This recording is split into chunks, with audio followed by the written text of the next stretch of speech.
Corona महामारी की वजह से ठप पड़ी अर्थव्यवस्था को गति देने के लिए प्रधानमंत्री नरेंद्र मोदी ने 20 लाख करोड़ रुपए के आत्मनिर्भर भारत पैकेज का ऐलान किया था।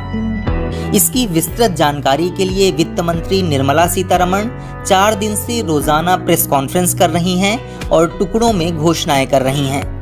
17 मई को वो 5वें और आखिरी चरण की घोषणा करने के लिए 11 बजे प्रेस कॉन्फ्रेंस करेंगी।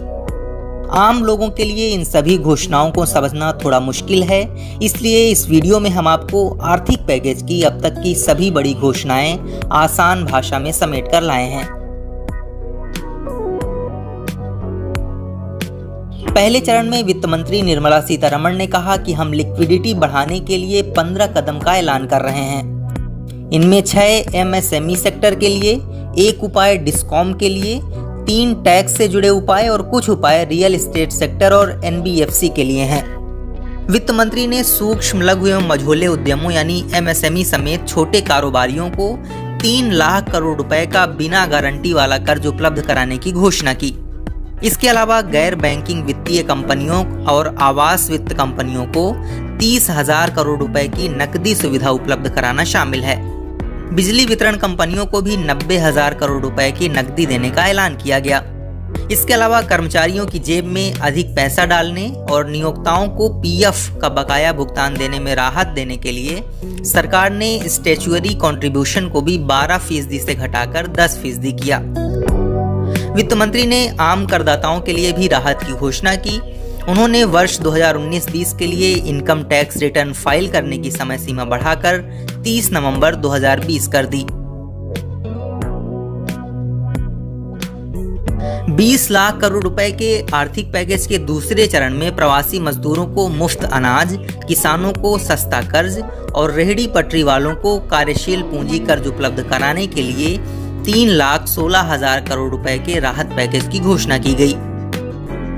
वित्त मंत्री निर्मला सीतारमण ने 14 मई को आयोजित संवाददाता सम्मेलन में कहा कि 8 करोड़ प्रवासी मजदूरों को 2 महीने के लिए 5 किलो प्रति व्यक्ति अनाज और प्रति परिवार 1 किलो दाल मुफ्त उपलब्ध कराई जाएगी। साथ ही देशव्यापी लॉकडाउन के कारण बेरोजगार हुए 50 लाख रेहड़ी पटरी वालों को 10-10 हजार रुपए तक कार्यशील पूंजी कर्ज उपलब्ध कराया जाएगा। उन्होंने यह भी कहा कि 2.5 करोड़ किसानों को किसान क्रेडिट कार्ड के जरिए 2 लाख करोड़ रुपए का रियायती कर्ज उपलब्ध कराया जाएगा।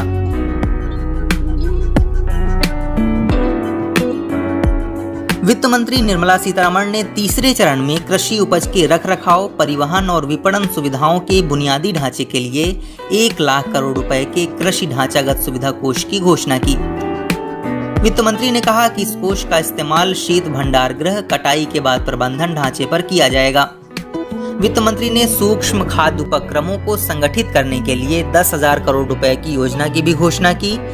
ये योजना 2 लाख MFE की मदद के लिए शुरू की जाएगी।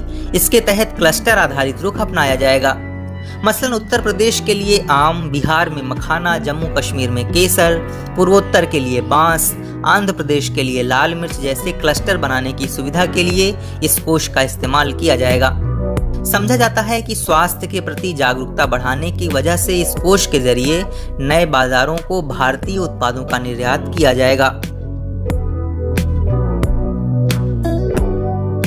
वित्त मंत्री निर्मला सीतारमण ने 20 लाख करोड़ रुपए के आत्मनिर्भर भारत पैकेज की चौथी किस्त का ऐलान किया।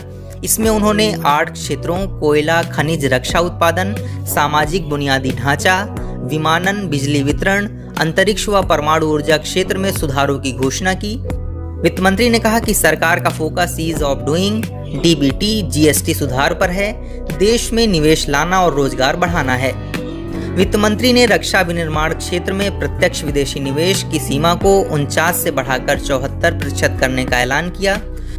वित्त मंत्री ने कहा कि कुछ हथियारों और मंचों के आयात पर प्रतिबंध रहेगा।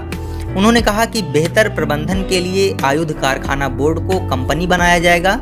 बाद में इसे शेयर बाजारों में सूचीबद्ध किया जाएगा। सीतारमण ने साथ ही यह स्पष्ट किया कि आयुध कारखाना बोर्ड को कंपनी बनाने का यह मतलब नहीं है कि उसका निजीकरण किया जाएगा। अब 17 मई को आर्थिक पैकेज के 5वें और आखिरी चरण में निर्मला सीतारमण प्रेस कॉन्फ्रेंस को संबोधित करेंगी। देखना दिलचस्प होगा कि आज वो किस सेक्टर के लिए राहत की घोषणा करती हैं। इस वीडियो में फिलहाल इतना ही। आप अपने सवाल और सुझाव हमें कमेंट करके बताइए। सब्सक्राइब कीजिए the political optics YouTube channel को और बेल आइकन को दबाइए देश दुनिया की ताज़ा खबरें सबसे पहले देखने के लिए।